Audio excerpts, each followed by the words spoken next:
مزید ویڈیوز کے لیے ہمارے چینل ہاؤس آف اسلام کو سبسکرائب کرنا نہ بھولیے۔ شکریہ۔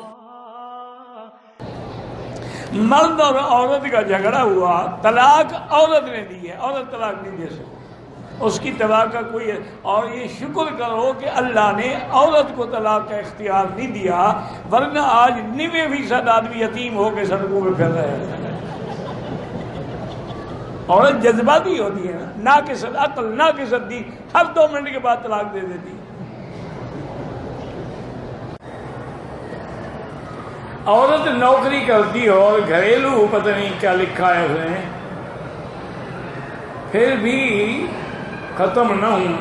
بہرحال یہ ہے کہ عورت ایک تو نوکری کرنا جائز ہے، لیکن نوکری وہاں کرے جہاں آگے بھی عورتیں ہوں، بچیاں ہوں، بچیوں کو پڑھانا ہو، یا جیسے ڈاکٹر ہوتی ہے یا نرسنگ ہوتی ہے، ورنہ عام مردوں کے ادارے میں نوکری کرنے کی اجازت نہیں ہے۔ باقی یہ ہے کہ جی نوکری کرتی ہے تو گھر میں جھگڑا ہوتا ہے، تو بڑا آسان حل ہے میرا بھائی، یہ تو کوئی مشکل نہیں ہے۔ اس کو تنخواہ ملتی ہے 10,000، تم 15,000 مہینہ اس کو دے دیا کرو، نوکری چھوڑ لو، ہر مہینے 15,000 میں دے دو۔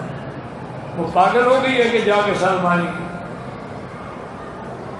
لیکن تم بھی تو کہتے ہو نا کہ پیسہ ایک نہ لگے اور ٹینشن بھی نہ ہو، پھر تو ٹینشن ہوگی۔ اگر اس نے اچھے کپڑے پہننے ہیں، اچھا لباس پہننا ہے، اس نے اپنی سہیلیوں سے ملنا ہے، تو یا تو اس کی اس خواہشات کو تم پورا کرو، ورنہ پھر اس کو کرنے دو اور برداشت کرو۔ مزید ویڈیوز کے لیے ہمارے چینل ہاؤس آف اسلام کو سبسکرائب کرنا نہ بھولیے۔ شکریہ۔